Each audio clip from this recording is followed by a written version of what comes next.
Hi, Crystalyn. Welcome to the podcast. Thanks for having me. I am so excited to connect with you again. I'm so happy. The backstory of this is we went to the UPP event and you were both a vendor as well as you were the keynote speaker. And your story, I think obviously it touched everybody, but your story and how you created your brand and around your lifestyle and now what your brand is doing for women and for people with cancer. And it is the most beautiful story. And I've been dying to tell it. Like, you were up there and I think every single person in the audience was crying when you were telling your story. I do hate that part about my story is that I do tend to make people cry, but it hopefully ends in a way that people can feel like inspired and hopeful, and knowing that we all go through some really hard stuff. But yeah, I just started speaking last year, really, like speaking on stages, and it's been pretty incredible. It's been super rewarding. So I'm glad you were there for that speech, and just sharing my story hopefully inspires people in their own way. Everybody has their own story. It's just, I'm going to have you tell the story of your brand, but your jewelry is beautiful, and the fact that it gives back. And you did a project, you do a butterfly project every year, and I can't wait to tell people about that. I purchased you can donate $25 for each butterfly to be released, and it was the most beautiful thing. And I was so excited to be able to do that for my family, as well as, it goes towards a good cause. But why don't you tell everybody about yourself and your brand? Awesome. Thank you for doing that too, for donating. It's definitely a piece of my story, and hopefully our family's legacy. But yeah, I am Crystalyn Aucoin. I live in New Orleans, Louisiana, and I'm a jewelry designer by trade. I am also a mama to a little boy who's 7, who may or may not interrupt this podcast at some point. But yeah, my journey to having my own brand and now speaking on stage is one that I didn't picture to be this, to be honest with you. So I started my jewelry career at a jewelry store locally in New Orleans, high-end jewelry store called Aucoin Hart Jewelers. And my sister was working there, and I had just graduated college and didn't know anything about jewelry, nothing. And sort of just jumped in with her in the pursuit of finding a job that I loved. So I was in my 20s, I had all this student debt, and I was in advertising, which is what I went to school for. And I realized pretty quickly, Hurricane Katrina hit New Orleans. I was living here, and it kind of like shook me up a little bit and was like, what am I doing? Like, I don't love my job. I just went to college. And my sister, who didn't graduate college, sells jewelry, loves what she does. And I feel like I should do that. Like, am I making a big mistake? Am I like failing by like, I was the first in my family to graduate college, and then I'm going to go do potentially a job that I don't need a college degree for. And it was one of the best decisions I made in my life. And the pursuit was happiness. Like, the pursuit was like, I want to go every day to my job and love what I do. And so that's really kind of why I got into the jewelry industry. I saw my sister, who used to be like this shy, she was older than me, shy girl who really came out of her shell and was getting to like celebrate all these beautiful occasions with people through jewelry, through selling them jewelry. And I just wanted to be a part of that. Like, there's nothing better than getting to celebrate with people every day, So that's really like what brought me into the jewelry industry.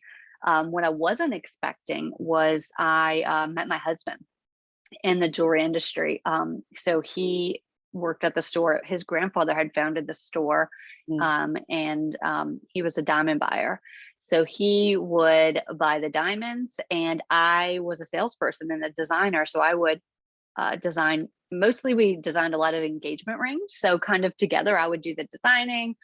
There were other salespeople too, but it was just cool to get to like work with him. And we kind of secretly started dating. Nobody really knew. We really probably weren't supposed to be dating. He was, you know, one of the owner's sons, and I think that was kind of like off limits to date people that worked for their business. And but we just kind of like, it was a few years in, we just kind of like knew, like, wait a minute, I think I kind of like you, you kind of like me. And it was like this whole, we're probably not supposed to do this, but it just feels right. You know. So yeah, I met my husband, and love retail, love jewelry, like love, I know most of your listeners are retail owners or in the retail industry, and I loved connecting with people. What's funny is he was more introverted, so like he was more back end, studying the diamonds and doing advertising, and I was more like front end, and we just loved what we did. I have to ask you a question really yeah. fast, is how do you go Please. from marketing and then now you're designing jewelry? Like, did that just come naturally? That's like, I mean, I know sales, I mean, like, I feel like if you can sell anything, but designing something is very different than selling. How did that, so different. how did that happen? So I always had like a little bit of an artistic ability. Like I'd never honed in on it. I never really like studied art or drawing, but I kind of have an artistic side. I can draw, I can sketch. And I really like to like figure out how things work. And so as I worked at the jewelry store, we had full manufacturing on site. So they sell brands like Rolex, Mikimoto, David Yurman, all the big brands in their store, but they also have a full shop there. And so I got to see the whole process of designing jewelry. I mean, from the inception of the idea, like the whole process through. But what was also super awesome that I got to see is I got to see people, this store in particular has been open since like the 40s. I got to see people bringing in older jewelry and seeing how it wore, seeing where it broke, seeing how it functioned. Like I got to really get this whole side of the jewelry, the part of the jewelry making process that understands wearability, because I got to see when things wore out, you know? Yeah. So I just started, like, it was just one of the things, like a lot of people would come in and they wanted custom engagement rings, especially. And I would just, we sold all, go ahead. I'm going to put you on hold for 1 second. Do you have your phone on, your phone? Can you put your laptop, if you're on a laptop, on to turn your Bluetooth off and turn your phone to, because what's happening is you're getting coming out, you're feedbacking and you're freezing. And I'm thinking that the feedback part is, we've had problems in the past, and Catherine will edit this part out, but before we get too deep into it, I just want to make sure. Okay, so my Bluetooth on my phone is off completely. Do I need to do anything else on the phone part? I'm doing it on my laptop. Your laptop probably, because the earbuds and the laptop for some reason. Okay, can you hear me? I can hear you. Okay, I think the audio is going to be okay like that? Yeah, you actually sound clearer. Oh, good. Okay. Yeah. If not, I can plug in to here. No, you're actually way clearer, and I'm hoping that it doesn't freeze up. But it was the feedback. I'm used to that sound, and we've figured that out in the past. It's like I've had to re-record 3 things, and I was like, oh my God. Okay, let me know if it's freezing too on my part, because he might be on the internet. I could get him to get off. I'll put my finger up if it's happening again. Okay. Yeah. I felt like you in the beginning froze a little and then it went away. So I was like, okay, I think we're good. Yeah. Cause we've got we have new internet now. It's just like super strong. Thank God. Okay. So I'm trying to figure out where we start this again. Are we still recording? Yeah. Cause Catherine's going to cut this part out. But I'm just trying to figure out how, because I'm not used to stopping in the middle of it, but anyway, we'll start the conversation on where pieces break, you were able to find. And I think I think that's almost like a backwards way of learning how to design, because I don't think a lot of designers have the ability to see what it wears like down the line. Yeah. Being able to see it, old pieces come in and see where they wear. I don't think a lot of designers have the ability to see that. No, I think it's definitely been one of my advantages to designing is that I design with wearability in mind. Like, because because I see and I saw the parts that that don't work later, and part of my line like is super minimalistic. Like I believe life is complicated, so our jewelry should be pretty simple, and we can be the statement piece. Like my jewelry is just super simple. And so when I think about the simplicity of design, I'm always thinking about like also the wearability and how simple can I make it so that it's more, that it lasts forever, or at least for several generations before you really need to do any repairs or anything like that. I love that. So now you guys are dating in secret. And when did the family find out? And how So did that come out? yeah, so we were I got everybody to go play like beach volleyball, and he came along and everybody was like, that's kind of weird. Like he was more introverted and like into like music and poetry, and they're like, now Ryan is going to play beach volleyball, but nobody really got the clue. But that's really where we connected outside of work. And so yeah, a couple months in, we both kind of looked at each other and we were like, we got to tell people, if but only if we know, like we both just knew. Like we were like, we were only dating a couple months. We knew each other for a few years, but we were dating a couple months, and we were just like I'm all in, you're all in, like. And he's like, all right, I'm gonna tell him. And I was like, oh my god, because my sister also worked there, and my father-in-law is very and my brother-in-law, very type A. Like they have to have all the plans. It needs to be on the calendar. And so he broke the news to them, and we went into several meetings with the whole family. Oh, Yeah. Like what happens if you guys break up? Will my sister still work there? Well, I still work there. Like you just that's fair. all I over. mean, that's understandable. If you have a successful business, I don't think a lot of Yes. people have those conversations either. Yeah. And so we didn't like it. It didn't offend me. Like I knew it was going to be off their radar, but they were really concerned about losing me and my sister. And I kind of jokingly and really like young and naively kind of like looked and was like, I told my not father-in-law then, my boss, I'm like, one day we're going to be laughing about this, I promise, and he's like, okay. And so we did get married, and I did bring it up on our the night of our rehearsal dinner for the wedding. And I did say, look, I told you guys we would be laughing about this one day, and like everyone started laughing because it just worked out. We did get married. It was beautiful. So yeah, that the jewelry industry brought me into not only my love of design and jewelry, but also the love of my life. I wound up meeting. And so we worked together for several years, and we decided we wanted to have children, and we got pregnant. It took a while. And we were at a big trade show in Las Vegas where we walk around a lot and do all the things you do in jewelry. He's buying diamonds, I'm doing all the other things. And he started to get like back pain. I'm the one that was like pregnant and nobody really knew yet, but he's the one like, oh, my back hurts. And so that turned into a whole slew of health issues from there. So our jewelry career kind of took a twist. It kind of did a pause when my husband was diagnosed with cancer. So he was diagnosed with cancer the same day we found out we were having a little boy. So we had just like this really crazy, bittersweet time in our life. Everything was a whirlwind, but And what a low. I can't. And I don't know. Do you feel guilty about celebrating the pregnancy because you have this other thing looming? I mean, do you feel guilty? It's because it seems like so hard to celebrate something. So Michelle, it was so hard.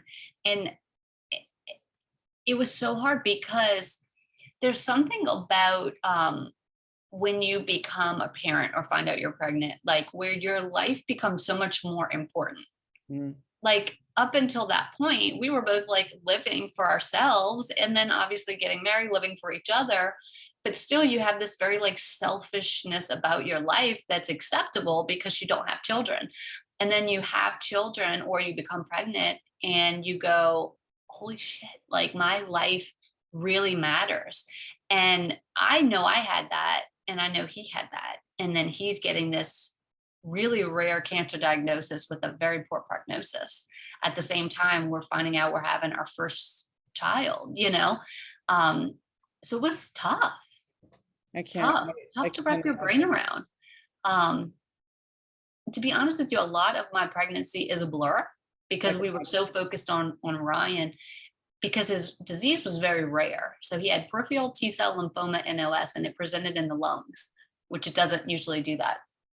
And so we traveled, we went to New York to Memorial Sloan Kettering, went to MD Anderson, and we ended up having to go live in Texas. So our baby was born. Ryan was here getting treatment, kind of waiting for the baby to be born in Louisiana. And then when the baby was 5 weeks, we moved to Texas for him to do a stem cell transplant, which is a very big invasive process, where you're in the hospital for a long time.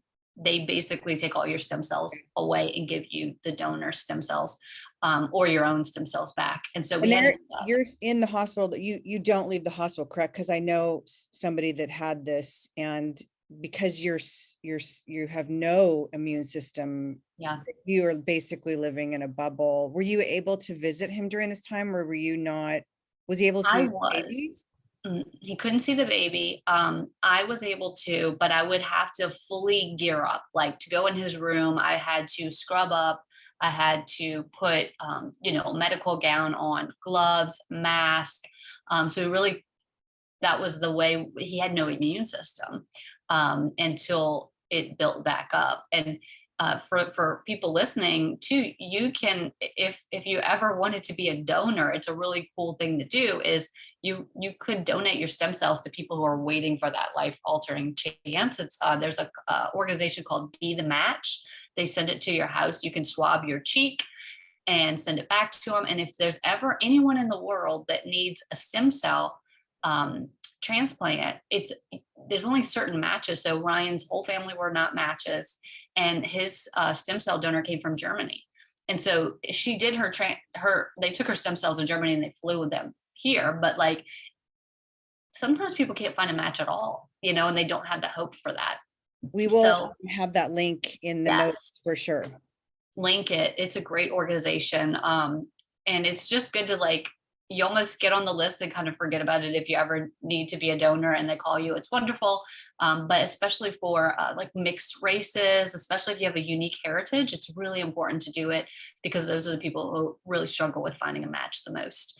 But yeah, he fought really hard, and he got to be with Winston and with me for Winston was 16 months when Ryan passed. So he did have a stem cell transplant. He did get into remission, but he ended up developing AML, which is acute myeloid leukemia. So he developed another cancer and passed away when Winston was 16 months. And we were still in Texas. So life really has a way of just twisting and turning and flipping you on your head. He was 38. I just turned 39 last week. And I can remember him looking at me and saying, was that it? And he lived a great life. Like Ryan did some amazing things and was very well respected in the jewelry industry, but it just felt like a blink of an eye to him. And I can feel that because I'm now 39 and I'm like, gosh, my life does feel like a blink of an eye, And so his words really make me try to live a little different by starting my own jewelry line, even though that was super scary to try to embark on after becoming a widow and a single mom. Becoming a speaker, You're literally, what you've created is like the phoenix rising from the ashes. I can't, like I said, everybody in the entire room, and I think everyone listening now, I can't imagine you're a brand new mom and you just lost your husband. And that's leveling. And yet you decide to stay busy with something, and your friend asked you to do something, or did you volunteer? So a friend of mine, she was actually a client of mine. She's also my friend now. But she has a breast cancer organization. She's a survivor. And I was definitely in the fog of grief. And she was like, hey, I kind of need some help with this gala I'm throwing for my organization. Can you help me? And I was like, sure. Like, it's cancer related, like, absolutely, whatever she needs. And she had been just, her and her family were great customers of mine for so long at the store. And I started helping her with that. I still help with it. I'm still on the board. We do a gala every year. It's wonderful. But she told me later, she goes, we really didn't like need extra hands, but I wanted to get you out and get you doing something. And I'm so grateful that she did. Two reasons. One, I feel like my purpose is definitely to continue to give back to anyone who's experiencing the burden of cancer and the ways that I can do that in honor of Ryan. But for two, it made me design a business that allowed me to do that, to have the time and freedom to be able to go volunteer, but also to be able to give a portion of my sales to organizations like that and make that part of it from the beginning. So from the beginning, before I even paid myself, I was donating a portion of sales to organizations that are cancer related. And the thought was like, if I can grow this business, the more revenue I have, the more I can give. So it gives me an extra incentive to grow the business. Is like, the more I can give, the better we do, the more we can give. So it kind of got me started on a really cool foundation with the business too. I mean, I've said this. I mean, I've say it all the time on the podcast, is I believe that all businesses should give something back, and yours, because it's obviously so close to the heart, but it's so easy to give either time or a percentage of your proceeds to something that's near and dear to your heart. And it makes all the difference in the world to these organizations, whether mine is Pug Nation. We interviewed Tyler from Denique. He takes a portion of it and he builds schools in third world countries. I just think it's so incredibly important as a human to do for other humans. Absolutely. One of my favorite things that we've done, we actually need to do it again soon, is, and we did like a week where 15% of the 15% of the purchase, like the retail sales price, would go to the charity of the customer's choice. As long as it was like a charity I can go on, a real nonprofit, I could go on and just pass that money along. But it was really neat because someone could buy a piece of jewelry that they really wanted. They could get, a portion to go to their charity. But then I got to hear like their why, like they would message me and be like, I really want, this particular organization because, I had a stillborn and this is what this organization does for people who have a stillborn. And like, just really helping me like connect better to other humans and other women. And, because cancer is my organization, is my thing that's important to me because of my story, but everybody has a story and something that's really important to them, Well, your jewelry, I said this when we were at UPP, and I'd said, I want the necklace that has the tiny little house because I will be traveling so much. And I literally just drove in from Las Vegas this morning from being gone for 3 weeks. And I love that little house because to me, it's keeping part of my home with me. So tell everyone a little bit about your jewelry and the styles and what organizations you work with that part of the proceeds go to. Definitely. So the home is a really interesting piece, actually. So actually a client came to me and was like, hey, I really love your style, but do you do custom work? And I typically don't, unless someone's going to order a minimum of 10 of something, just because there's so much in production cost. And so I told her that, and she goes, well, actually I need 12. And I'm like, perfect. Well, let me see if it also has to match, my style, and is, an artist. So sometimes someone wants something, I'm like, not really in my lane. And so she's like, I just simply want a house. And I was like, that's perfect, because I'm all about geometric clean lines and I can make a house. And so she said, I said, well, what's the house for? Like, why do you need 12? And she said, all my friends were turning 50. And when I'm with them, it just feels like home. It just feels like home. I feel like myself. I just feel comfortable. And I know we all feel like that. We're going on a vacation together, and I want to show up with everyone a necklace with a home. And so I loved that so much. And that's why I love hearing the story, right? And so I said, well, can I sell this to other people? Because I think this is such a beautiful story. And I think people are going to have other renditions of what the home means to them. And she was like, absolutely. And so just like you were saying, like for you, the home is like literally you're traveling all around, and like wherever you are is kind of like home.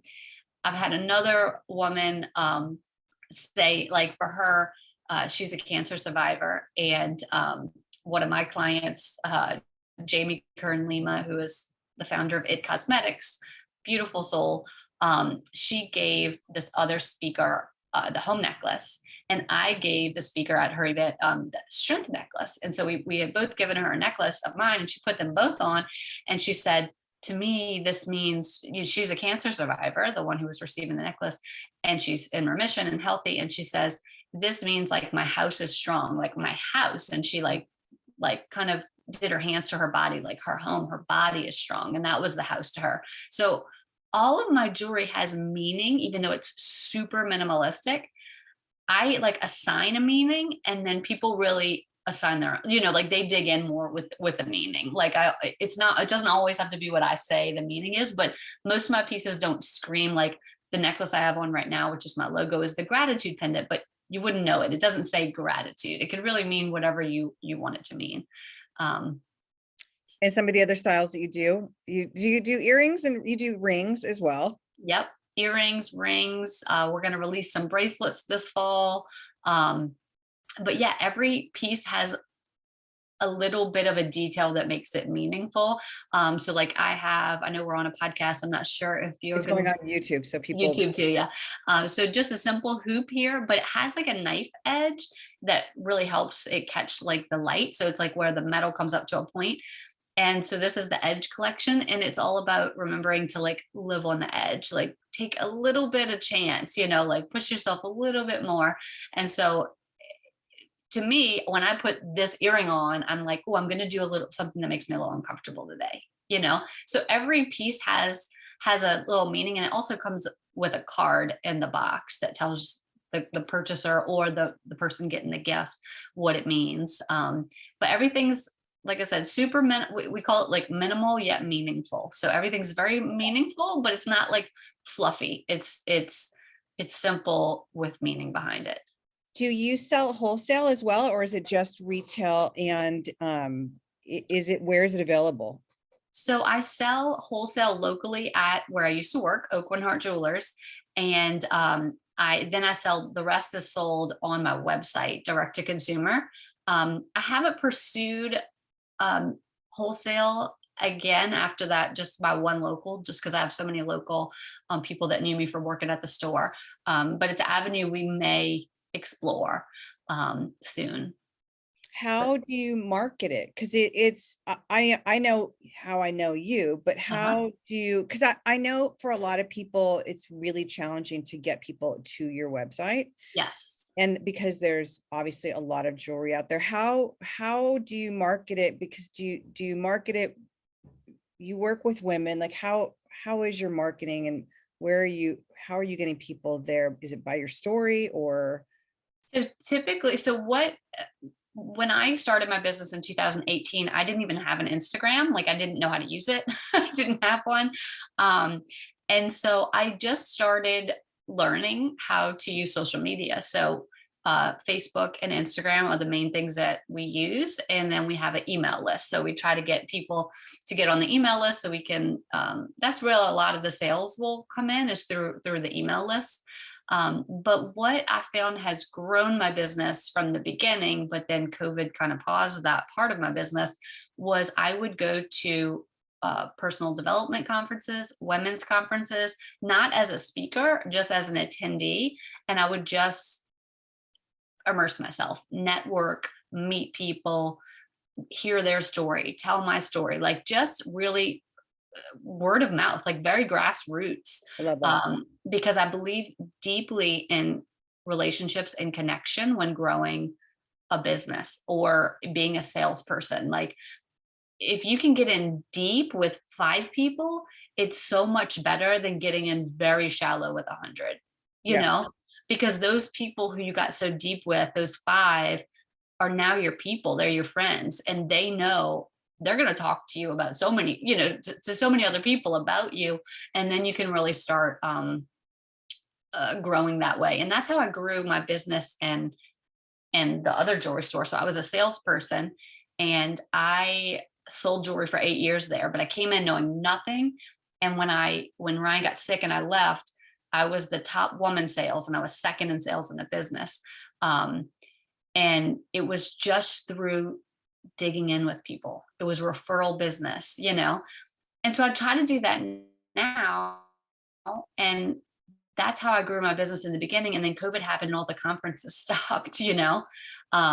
But now that we're able to do that again, and now I'm speaking, that's really how I want to do it. Like I'm not really big on running ads and stuff like that. I really want to connect with people in a meaningful way. And it's going to be a slow growth, I know, for my business, but it's going to be a deep and a meaningful growth that I think will take me. Well, it's so far. much more genuine. I mean, that's one thing with customer service that I've talked about a lot is that you walk into stores or wherever and it's the fake, hi, how are you? I like your shoes, that Yeah. trying to start it's not really like, I've always said, like my clients that I had back when I had stores at Fred Siegel, including my clients now, are really truly my friends. And have become family. And these relationships that I've had for 14, 15 years with clients is very rare, but it's truly because I really care about them. They're really, truly my friends and we know about each other. But that is the key, I think, to any customer service is really genuinely learning about the person and asking questions and really genuinely wanting to know them. And I think that's so rare. Yes. Yeah. One of the things that my father-in-law always instilled in me in their business was once a customer, always a friend. Like if if you got to the point where they're buying from you, you know their name, you have their address, like now they're your friend. And I took it a step further because we had something there and they still do it. I actually have it on my website too. It's like a wish list or a wish card where I would interact with the customer. And if they weren't going to buy something today, I would make sure they at least let me write it on a wish card in a way that served them. Not like I'm trying to get all your information. We do sell a lot of different things here. And sometimes this might be gone, but if I write the style number down for you and we'll just keep it on file for you. We don't do much with it, just like getting simple with them, but like serving them. It was such a simple thing, just a wish card or a wish list that people really were like, wait, I could write down whatever I want.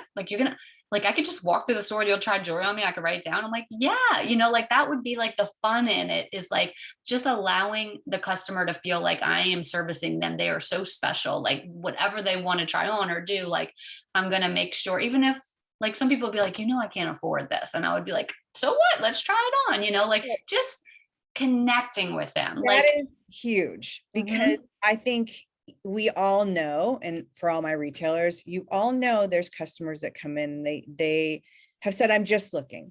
And I think that they get brushed off as opposed to, let me show you this. And it's like, without being that pushy salesperson where the person's like, no, really, but honestly, taking the time with them and making it fun for them and making them feel special or that they can't afford something and almost shameful, like, no, I'm just like, I think that's huge. And I wish more people acted like that in stores as well as with their customers, because just that's a gift. I can't tell you how many times that I think life is all about exposure. Like I think kids don't know what they can do in their life unless they see someone else, or adults, all of us, and like going in a store and being able to try something on that you feel like you can't afford. I can't tell you how many times somebody years later came back and was like, remember that Rolex? Like I can get it now. Like I, did this in my business and I've been thinking about that watch that you put on me, and like pull up the wish card from 5 years ago and have it, and this person gets to treat themselves. Like, there's nothing better than that, you know? That's what I love about my business is, so I market directly to women, and my jewelry is real, you know, real gold, 14 karat and sterling silver. But my biggest like competitor is guilt, is like women don't want to spend $600 on a necklace, you know, that's just like a gold necklace. And so I love when women are like, I can't really get it, but I really want it. And I'm like, that's okay. I, that's totally okay. Like, what do you love? Like, what do you love about it? I'm not going anywhere. Like, what are you working on that you want to like treat yourself? And when someone comes back and then they're like, oh my gosh, I hit that goal, I'm getting the home necklace, you know, That's I'm literally you're in my celebrating more than they conversation. are. That's Yeah. literally you're in my conversation at UPP. I was like, I can't throw down $600 right now, but I want that little necklace because I know I'm going to be living away from my family so Yep. much between now and January next year. And it's like, I seriously, and it's like, I'm buying that necklace from you. Yeah. I'm like so excited because I literally just got back and it's like, all right, I'm taking some of what I made on this very long trip and I'm buying that little house necklace because I want it.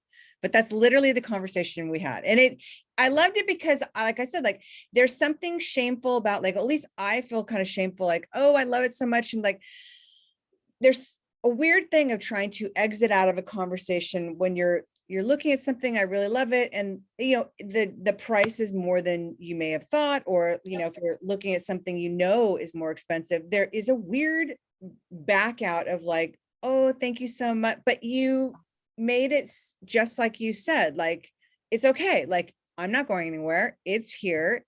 You know, Yeah. you're going to remember why you want it. And that literally is what I remember. And that is the most beautiful thing. And I hope that, I mean, obviously your story, I hope that people, but this little nugget is what I hope people take away and understand about just the simplest thing of giving somebody the time and letting them feel special of trying something on. And even though that moment they can't get it, but it's like, I think I love that sense of customer service. And it humanizes us. Like, I can't buy a $600 necklace every day. You know what I mean? Like, we're all human. Like, we're all going through this experience, and like, just to feel like, you know, connect with your customer in a way, or your potential client. I don't even like to call people clients or customers. It's like, it's just people. It's like a human to human interaction, and remembering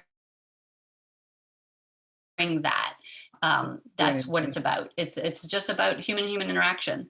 Yours is kind of cutting out a little bit too. I know now it's weird because it's kind of off. Do you want to check and see if your son's on the internet? Okay, I think he's not, but let me see. Winston, are you on the internet? Oh, can you get off, please? Okay, because we're having some glitches. Thank you, buddy. So tell me, because you give part of your proceeds back. Tell me the organizations you do, and then do different pieces give back to different organizations? Sometimes, yes. So we give yearly to 2 local cancer organizations, which is the Karen T. Stahl Research and Breast Institute. It's the local organization of the customer of mine that got me into, got me kind of out of the grief fog and into volunteering.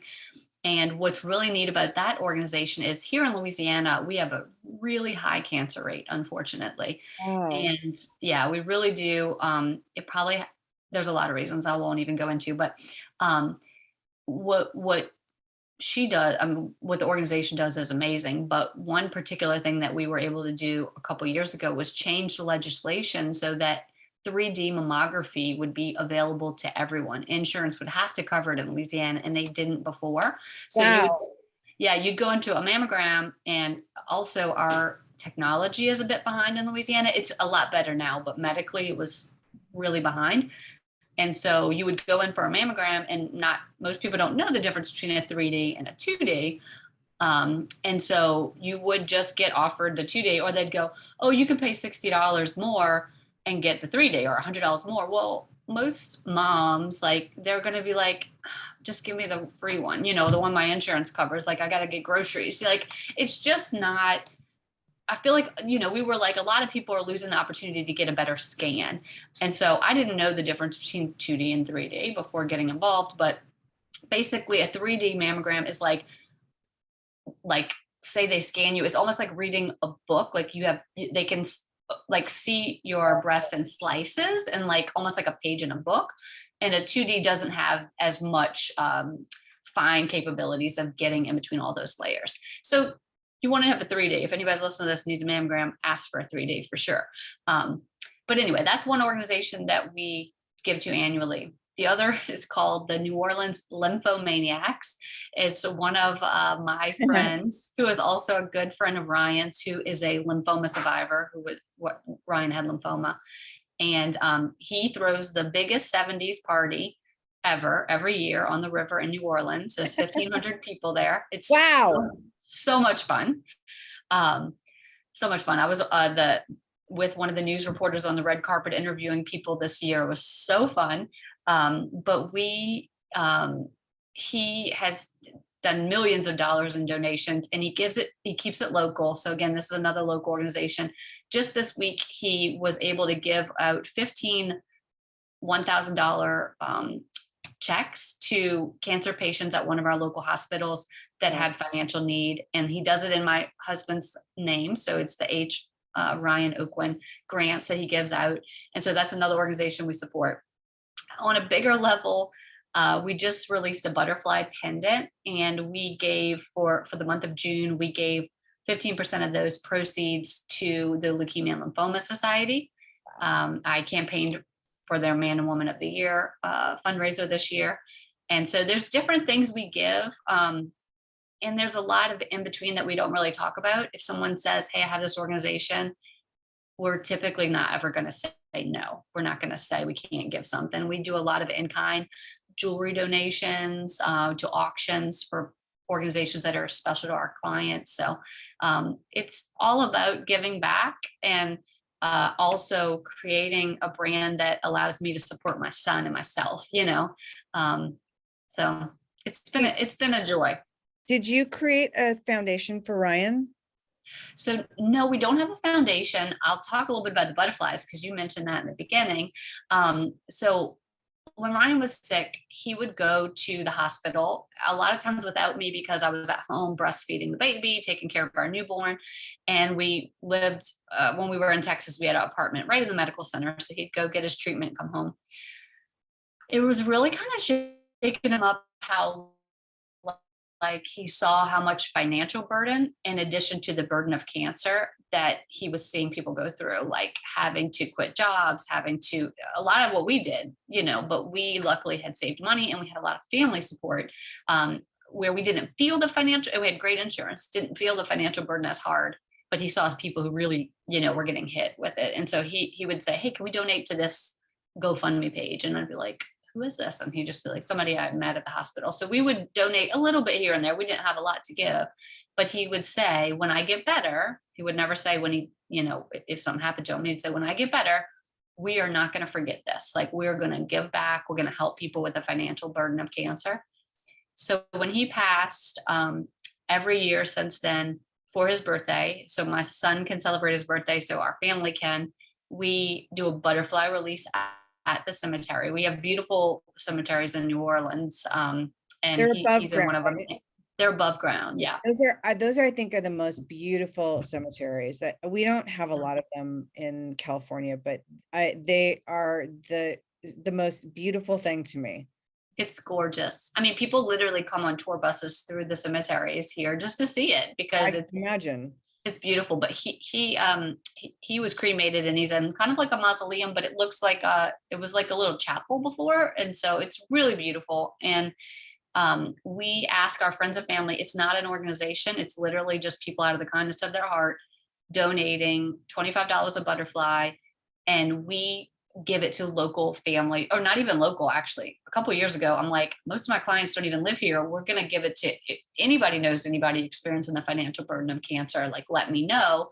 And we, gosh, I need to get our total, have raised so much money over the years, probably 30, 40,000, I think, for being such Wow. a small, it's been only 6 years, 5 years that we've done it. I just got But yeah, chills. yeah, we literally, people just give us, we just Venmo and PayPal, and people give us $25 a butterfly. I buy it from a local butterfly breeder, get our butterflies. We release them with our friends and family. Some people want theirs, they'll donate, but they want to donate in honor of their loved one. And so we get the butterflies, she puts them in this little card for us, and we write their name on the outside, and we say a little prayer for every person. We open it, the butterfly comes out. Oh, it's so beautiful. And then we get to go surprise families. We don't go, I usually just call them because I don't want to bother them in the middle of their cancer treatment. But to say, hey, you don't really know me, but so-and-so nominated you. There's no application for the person to fill out for a financial need, nothing. We don't care what they do with the money. I'm just like, I have $1,000 for you. Usually we try to give Oh my God. 1,000 per family. I'm like, I have $1,000 for you to go towards whatever you need right now. Because we heard you were having some struggles with your cancer diagnosis, and they usually are just blown away, don't know what to do. Most of them have a story, like I needed 1,000 for my car note or my house note or whatever. And it's magical. It I makes me feel like Ryan's legacy is still alive, and Winston gets to be a part of it, our son. So have you filmed any of this? Is this available to see? Because that's one thing I wanted to see what it looked like. Because I didn't circle back around to ask, and I wasn't sure where to look. Like, where I'll can send you, this year we just did, like, my friend did it with her cell phone. I think But it's great. last year we had a photographer, and one year a videographer did it for us. But yeah, I'll show you. It's so beautiful and special. And there's hundreds of butterflies like coming That's out why I of, can imagine like how beautiful that looks. I'll send you the images and the video from last year, but then I'll send you this one too, because I know you participated in this one.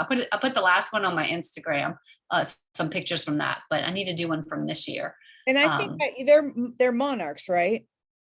Most of them are monarchs, but we also do painted ladies, which is a special butterfly for Ryan. And I didn't even say this, but the whole reason butterflies are significant is when Winston and I first got out of our house, like getting out of the house after Ryan passed, we went to meet my sister for lunch, and there were white butterflies all over. I'd never seen a white butterfly in my life, but they were, every time I'd get to a stop sign, white butterflies, white butterflies. Wow. And I got to the restaurant and I was like, Candace, are you seeing all these white butterflies? She's like, I've never seen a white butterfly in my life. I'm like, I'm telling you, we're surrounded by white butterflies. And so she calls her husband. She's like, is that a thing? Are there white butterflies? He's like, I don't know. Maybe it's a moth. I don't know. Well, we go like to the mall, which was across the street with her, and she's in our car and it's white butterflies. And she's like, oh my gosh. She drives 45 minutes to her house, white butterflies the whole way home. Our whole family has been surrounded by butterflies since Ryan has passed. And we just feel very connected that that's like his way of guiding us or saying he's okay. And so it also made me feel like that's really the right thing to do in order to raise money, which was important to him, is to incorporate the butterflies. Well, So I think I told you that in Mexico, monarch butterflies represent someone who's passed, and that's why they're always represented in Day of the Dead festivals. And they say the folkloric part of it is they say that when you see one, the first person you think of, that's who's visiting you. So and we'll have some fly in all the time, and my husband's like, who's that? I'm like, I think it's Avis, who I gave her name for part. I'm gonna start crying. But it's like, it's so, I mean, I just love that. And I love that you do that for your husband and your son's legacy. And I completely lost it. that's okay. How is, I have to ask, because how is Ryan's family, and how are they doing? And is Ryan still there in some way for the business? Yeah. So Ryan was a huge part of their business. He actually was a third, like a part owner of the business, and did the advertising, all the diamond buying. And so it was a big, like, obviously a big loss in so many ways to the whole family, but then also a big part of the business.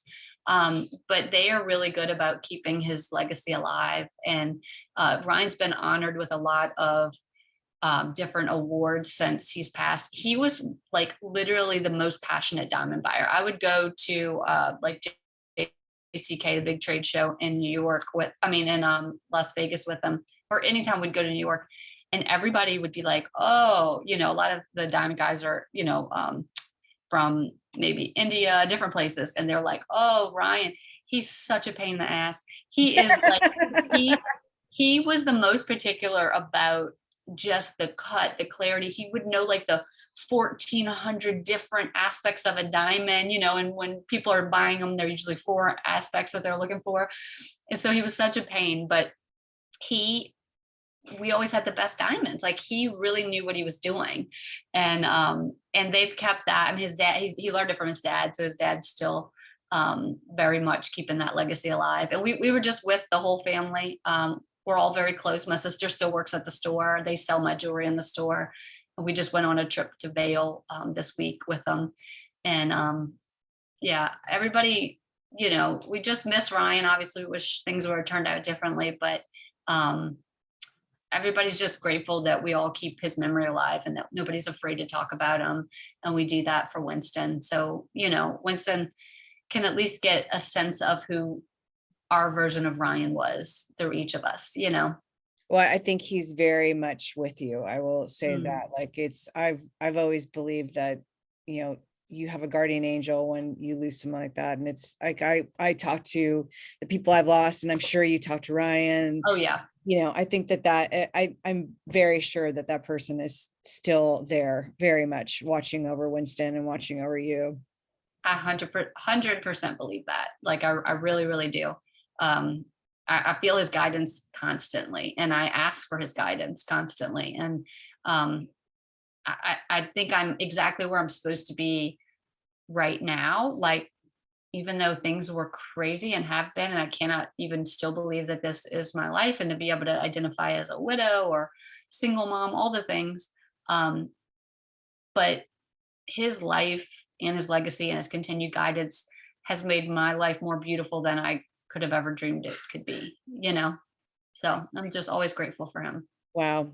I have to ask you, because I follow you obviously on Instagram, and you have the most amazing gratitude practice, and you need to talk about that, because I always ask people where do you find inspiration and where do you find balance? But I can see where you find balance with this practice. So I want you to tell everyone about this gratitude practice, because I think I asked Jim, like, where are you getting these prompts? And so yeah. So I do journal. So journaling has been super important to me throughout when Ryan was sick and through right now. I used to not be able to write when Ryan was sick. So I would prop my phone up in my car on my 2-minute ride from taking care of the baby to going to the hospital. And I would just talk to myself. And that was my version of journaling, is just getting things out. Nobody was going to ever see it or hear it, but I just needed to like hear my own voice and like kind of process what I was going through. And so once Ryan passed and I was able to like creatively start writing, I've always journaled since then. And so I do it now daily. And I actually used to have, last year I did a whole year of journaling with women. We had a women's community, and we would journal together weekly. It was beautiful. But I stopped doing it, and now I just kind of share my journal prompts. But they're just inspiration from what I'm dealing with, or like what comes up for me. Sometimes I'm not sure, and I'll like just kind of pray about it and be like, what does somebody need to hear today? And I always think if one person could read my journal prompt and get something out of it today that they needed, then that's exactly why I'm posting it. Otherwise, I am still doing the journal prompt. It's giving me what I need, but it's like, I kind of like to share it. So yeah, it's journaling and gratitude. Like, I do a speech about this other practice I have with journaling, where it's 3 parts. It's gratitude, intention, and aligned action. And it's like a whole process of really kind of designing a life you love. And there'll be more. I'm going to be releasing more of those things too. Like, I'm kind of like started putting the journal prompts out there, and I've really been overwhelmed with the response. And so I'm going to try to keep doing it and putting things out in a format where people can really utilize it. And even that journaling technique that I usually do in a speech, I'll probably start doing that publicly where other people can hear about it too, because it's pretty powerful. I mean, I think you should Yeah. do a journal and do like put in the prompts, because I think myself included, I'll go to journal and I literally am like, I don't know what I write a gratitude list because I know that helps me start the day. But if if I sit there and to go to journal, I literally 9 times out of 10 have no idea what, and I look at yours and I'm like, why couldn't I think of that? Like, that's like, like give somebody a couple examples of what, so people kind of understand when they say prompts, because I'm sure there's people are like, like me, like what? Yeah, so it's just like a little sentence that segues you into thinking about something. I'm gonna pull my phone out to make sure I don't butcher which one I did today.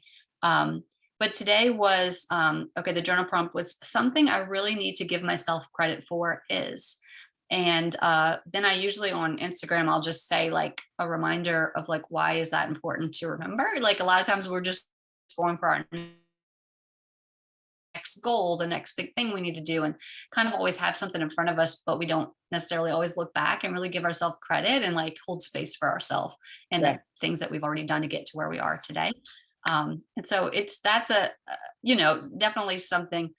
Just I'll give you a couple more so you can hear. I have on my website. I'll give you a link to it, like a little journaling guide too. People can just Will you download. It's free.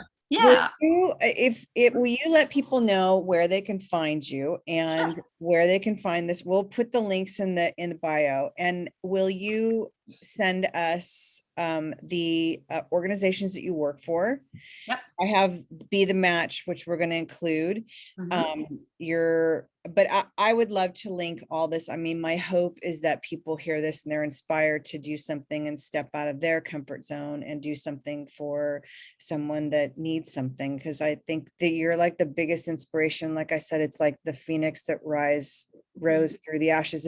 It's what you've created in the community and the people that you help and what you do is so beautiful. It's like such an inspiration. Thank you.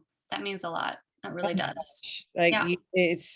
I was blown away with you when I met you and when I heard you speak, and after this I'm even more blown away because it's like you do so much for people, and it's not just little things, they are so big, and it is a constant. It's not just like, oh, I'm going to go volunteer today and then you don't show up again for 8 months or something like that. Like it is a constant, and it is a standard that is part of your life, that it is now part of your son's life and your husband's legacy. Yeah.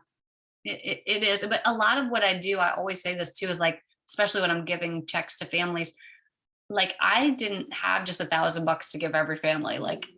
It's other people collectively. Like it's kindness. There's so much we could see on the news, or so much that could happen personally where things could feel like everything is just doom and gloom. But when you see the collectiveness of just people and kindness putting in for strangers so that we can go do this, it's just, I'm just using like the vessel that I've created as far as communication wise. Like I have a social media, I have an email list. Like, so it's really just like using those things to say it to other people. And then the kindness of other people allows me to be able to do the things, like it's all collective. It's not just me. But I hope that does inspire other people to go, wait, I have an email list. Like this is what's important to me. Or one of my clients this is important to them. I want to share about it. So I hope somehow, yeah, that inspires people. None of us are doing any of this alone. We don't learn anything by ourselves. We're all doing this together.